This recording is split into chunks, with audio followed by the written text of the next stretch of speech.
Doctor साहब, ज़िमनी इंतखाबात के हवाले से एक तरफ तो नून लीग को कामयाबी हासिल हुई है, दूसरी तरफ पाकिस्तान तहरीक इंसाफ की जानिब से कहा जा रहा है कि 8 फरवरी का ही तसलसल है। ज़ाहिर है एक इलेक्शन से कोई मजमूई तो तासुर जो इस अरेंजमेंट के ऊपर ना कोई ख़ास फ़र्क पड़ा है, ना कोई तवाना हुआ है, ना कमज़ोर हुआ है। वो बस गैर सरकारी गैर हतमी बस एक सिलसिला चल रहा है। लेकिन ये है कि वो सियासी तनाव और कशीदगी कम करने की ज़रूरत है। लेकिन आज तो जो तमाम दुनिया में, पाकिस्तान में तो बिल्कुल, लेकिन तमाम दुनिया में ईरान के सदर सैयद इब्राहिम रईसी तशरीफ़ लाए हैं पाकिस्तान। उनका ये दौरा जो है वो पाकिस्तान में तो हम देख ही रहे हैं, लेकिन पूरी दुनिया में ये इस वक्त ज़ेर बहस है। सैयद इब्राहिम रईसी जो हैं ये 1960 की इनकी पैदाइश है और ये 5 बरस की उम्र में ये कुम के जो मदारिस हैं वहाँ से ये वाबस्ता हो गए थे। लेकिन फिर इनका जो कैरियर है सियासत के साथ साथ वो है एक बहुत बड़े आप समझें कि एक जय्यद माहिर कानून के तौर पे ये अदालतों के अंदर और जो ख़ास तौर पे जो इनकलाब ईरान के बाद जिस तरह से वहाँ पे इस्लामी निज़ाम आया, अदालतों का सेटअप, और उसमें ये इन्होंने इंसाफ का भी बहुत यानी मद्देनज़र रखा है। इनका जो कैरियर है, जुडिशल कैरियर, मैंने आपसे कहा ना, ये पस मंज़र इनका अदालतों से है। ये कोई अस्करी शख्सियत या इस तरह से नहीं, मतलब ये अदालतों से ये इनका वो है। तो लेकिन फिर इन्होंने इंसाफ भी दिया है और ज़ाहिर है कि जो एक रहम और वो सारा मामला, लेकिन जहाँ पे ज़रूरत पेश आई है सख्त से सख्त सज़ाओं की, वहाँ पे फिर इन्होंने जो है वो मतलब कैफर किरदार तक पहुँचाया है किसी दबाव के बग़ैर। और फिर आयतुल्लाह ख़ुमैनी के भी बहुत करीब रहे ये, और फिर उनके बाद आयतुल्लाह ख़ामेनेई के भी बहुत करीब रहे। वो बड़े नज़रियाती, इनकी नज़रियाती और करिश्माती शख्सियत है और बहुत से लोग इनको आयतुल्लाह ख़ामेनेई के जानशीन के तौर पे भी देखते हैं, क्योंकि इनका जो मैंने आपसे कहा ना कि ये जो है ये इनका जो इस्लामी शरई निज़ाम है कानून का, उसके ऊपर इनकी बड़ा अबूर है। तो ये पाकिस्तान तशरीफ़ लाए और ये काफ़ी दिनों के बाद, काफ़ी अरसे के बाद एक बड़ा ख़ूबसूरत सा ये लगा सिलसिला कि इस्लामाबाद तो वो हैं आज, फिर वो कराची मज़ार कायद, और फिर वो लाहौर, और फिर वापसी। तो ये 2-3 रोज़ जो हैं उन्होंने ना सिर्फ ये कि यहाँ पे वो जो सिविलियन और मिलिट्री लीडरशिप है, बल्कि सिविल सोसाइटी, सकाफ़ती और बाकी जो तलबा और तालिबात के साथ और बाकी उनकी काफ़ी यहाँ पे मसरूफ़िया, उनके साथ उनकी अहलिया भी तशरीफ़ लाई हैं। तो दीदा दिल फर्श रहा। और आने वाले दिनों में अब हमें इंतज़ार होगा बाकी जो हमारे मेहमानों ने आना है पाकिस्तान, सऊदी वली अहद और वज़ीर आज़म उनकी तरफ से मोहम्मद बिन सलमान का हमें इंतज़ार होगा, वो भी तशरीफ़ लाएंगे इंशाअल्लाह। तो ये एक बहुत ज़बरदस्त किस्म का दौरा हुआ। और ये मैं आपसे हमेशा कहता हूँ कि कुछ चीज़ें सियासी होती हैं, कुछ चीज़ें सियासत से बहुत बढ़ के रियासत के मामला पे। तो बड़ी खुल के आज गुफ्तगू हुई उनकी मौजूदगी में, उन्होंने इसे बयान भी दिया। उन्होंने एक बात बड़ी इंपॉर्टेंट की कि न्यूक्लियर जो है, हमारा न्यूक्लियर, वो हमारी दिफाई डॉक्ट्रिन है उसका हिस्सा नहीं है। और गज़ा के ऊपर भी बात हुई, यहाँ पे उन्होंने बात की, और भी जब वो बात करेंगे तो ये पाकिस्तान से आवाज़ जाएगी फ़लस्तीनियों के लिए। आज फ़लस्तीन के जो वहाँ तो एक बर्बरियत का सिलसिला जारी है गज़ा में, लेकिन वहाँ पर मेजर जनरल एहरान हलीवा,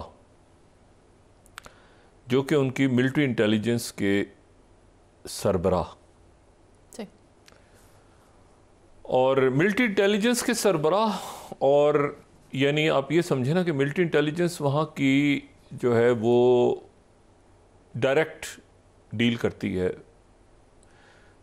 CIA के साथ और बाकी दुनिया की जो इंटेलिजेंस एजेंसीज हैं उनके साथ। मोसाद तो अपनी जगह है, लेकिन मिलिट्री इंटेलिजेंस जो है वो उसका एक बहुत बड़ा रोल है। तो उसके जो सरबराह मेजर जनरल एरॉन हलीवा, उन्होंने इतराफ़ जुर्म करते हुए अपने ओहदे से इस्तीफ़ा दे दिया। और मैं इतराफ़ जुर्म इसलिए कह रहा हूँ कि उनका जो ख़त है जो उन्होंने लिखा है इजरायली फ़ौज के सरबराह के नाम, जिसे कबूल किया गया है, और कबूल करते हुए इजरायली फ़ौज के जो सरबराह हैं उन्होंने इनकी खिदमात को खराज तहसीन पेश किए। इनका कहना ये है, इन्होंने ख़त जो लिखा है वो ख़त के अल्फाज बड़े मानी खेज़ हैं। वो ये कहते हैं कि एक तो नाकामी मिलिट्री इंटेलिजेंस की 7 अक्टूबर को थी, लेकिन उसके बाद जो कुछ होता रहा, मेरी ज़िंदगी का बाकी तमाम हिस्सा, ये उस ख़त के अल्फाज हैं, रेस्ट ऑफ माई लाइफ। वो कहते हैं कि हर दिन और हर रात हमने जो कुछ किया, every single day and every single night, हमने जो कुछ किया उसका बोझ मेरी तमाम ज़िंदगी मेरे साथ रहेगा, और मैं ये बोझ मज़ीद बर्दाश्त नहीं कर सकता। मैं अपने ओहदे से इस्तीफ़ा देता हूँ, अपनी नाकामियाँ तस्लीम करते हुए। और फिर उसके बाद उन्होंने एक और बात की है उस ख़त में, एक और जो आखिरी उसकी जो लाइन्स हैं वो मज़ीद हैरान कुन। वो कहते हैं कि मैं मुतालबा करता हूँ इस बात का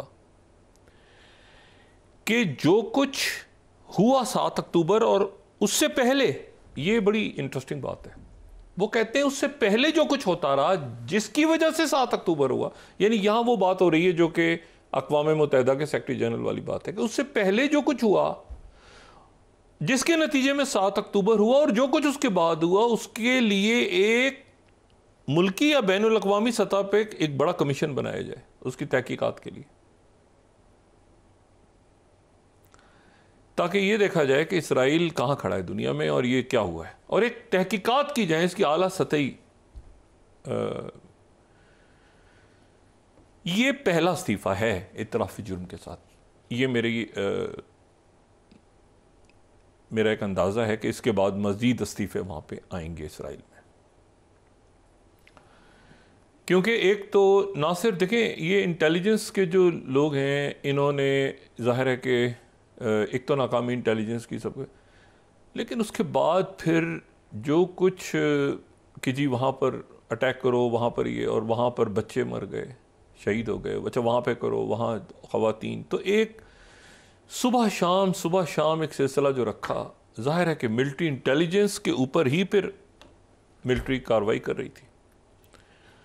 तो मिलिट्री इंटेलिजेंस का सरबराह जो मेजर जनरल है, सर्विंग मेजर जनरल, वो ये कहता है कि हर दिन और हर रात जो कुछ हुआ उसका बोझ बाकी ज़िंदगी मेरे साथ जाएगा कब्र तक, और मैं ये चाहता हूँ कि इसकी आला सतह पे तहकीकात हो। तो ये इस्तीफ़ा दे दिया फ़ौज के सरबराह ने, वो कबूल कर लिया, और ये एक इतराफ़ जुर्म भी है और इतराफ़ गुनाह भी है, ठीक है। और वहाँ पे एक ऑन गोइंग कत्ले आम और जो जहरियत जारी है उसको इन्होंने दुनिया के सामने आश्कारा भी कर दिया।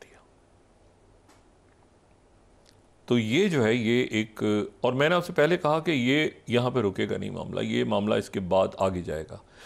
मिलिट्री इंटेलिजेंस अगर अपना फेलियर तस्लीम कर रही है, या तो 7 अक्टूबर के बाद या 8 अक्टूबर को कर देते इस्तीफ़ा, तो कहते भाई हमास ने कर लिया, मुझे पता नहीं था, मैं इस्तीफ़ा दे रहा हूँ, और ये बड़ी इंटेलिजेंस फेलियर है। ये कहते हैं कि 7 अक्टूबर से लेकर आज तक जो भी हुआ है उसका सुबह शाम होने वाले वाक़यात मेरी जो है वो ज़िंदगी के बाकी दिन में उसका बोझ अपने ऊपर, अपने दिल पे रखूँगा। क्या हुआ है भाई उसके बाद? ये हुआ है ना कि कत्लेआम हुआ है। तो ये इस्तीफ़ा दे गए, और एक तरह से तमाम नेतन्याहू का जो और इसराइल का जो माजी हाल, अब मुस्तकबिल क्या होगा हम नहीं जानते, लेकिन ये कि उसको चार्जशीट कर गए, ठीक है। और उसके साथ ही दूसरा वहाँ पर जो अगर हम 4th स्लाइड यहाँ पे दिखा सकें, ये है निज़्ज़ा यहूदा बटालियन, ठीक है। निज़्ज़ा यहूदा बटालियन, ये 1999 ये इसकी हिस्ट्री है इनकी वेबसाइट पे। 1999 में ये कायम हुई थी। इसमें सिर्फ 30 हरीदी, ये हरीदी यहूदी जो यहूदी हैं, ये इंतहा पसंद राइट विंगर्स हैं।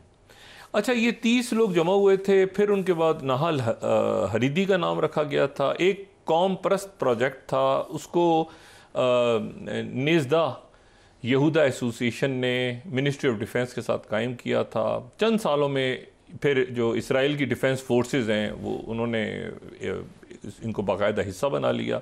आज जो है ये बटालियन कफर ब्रिगेड के नाम से बहुत फ़ाल है, वगैरह वगैरह, ये पूरी कहानी। लेकिन इसके ऊपर ये पूरी बटालियन है, अमेरिका ने इसके ऊपर पाबंदी आयद करने का फैसला कर लिया। इसराइल की फ़ौज की, अच्छा ये जो हज़ीदी यहूदी हैं, ये बहुत ज़्यादा ऑर्थोडॉक्स सेहूनी, यानी ये इस किस्म के हैं कि ये कहते हैं कि इंटरनेट भी नहीं होना चाहिए। इंटरनेट का होना, टेलीफोन कॉल्स का होना, ये यहूदियत के ख़िलाफ़ है। मतलब ये बहुत ही अजब से, यानी कुछ लोग हैं, तो मुसलमानों को कहाँ से बर्दाश्त करेंगे, ये क्रिश्चियंस को कहाँ से बर्दाश्त करेंगे, ये यहूदी बाकी। तो ये एक अजब इनका है किस्सा। ये कहते हैं कि इंटरनेट भी नहीं होना चाहिए, और ये जो है ये मतलब कई लोग इनमें से तो कहते हैं कि नलकों से पानी पीना भी गलत। मतलब बहरहाल मैं मतलब अल्ट्रा ऑर्थोडॉक्स जो है ना, उनकी बटालियन बना के फिर इनके हवाले कर दिया गया जनीन, रामल्ला और मगरबी किनारा। उसमें इन्होंने जो कत्लेआम फिर किया है इस ब्रिगेड ने, और उसके कत्लेआम में ये हुआ कि वहाँ पर एक अमेरिकन नज़ाद फ़लस्तीनी के हत्थे लग गया। तो इन्होंने फ़लस्तीनी समझ के उसको, उसके साथ जो कुछ किया, उसके बाद प्रेशर डेवलप हुआ, शदीद प्रेशर। उमर उन साहब का नाम था, वो 72 साल के थे, अमेरिकन फ़लस्तीनी, और उनको जनाब आँखों पे पट्टी बांध के और सड़कों पे घसीट के और बुरा हाल किया। तो उसके बाद अमेरिका तक खबर गई, और अमेरिका की तरफ से कहा गया कि इस पूरी बटालियन को पाबंदी इसके ऊपर आयद कर रहे हैं। यानी ये ना ये अमेरिकी असला इस्तेमाल कर सकेंगे, ना ट्रेनिंग ले सकेंगे। ये अब नेतन्याहू वहाँ से बात कर रहे हैं, और नेतन्याहू जी ने जो है ये कहा है कि मेरी जो खुफिया बात है वो मेरा वज़ीर दिफा गैलेंट जो है वो अमरीकियों को पहुँचाता है, और ये मुझे, यानी वो एक अजीब तोड़ फोड़ का मंजर शुरू हो गया अंदर। और ये अब जरा वक्फा लें तो उसके बाद फिर बात आगे करते हैं। बड़ी अजीब सूरत हाल डेवलप हो रही है खत्ते में। जी।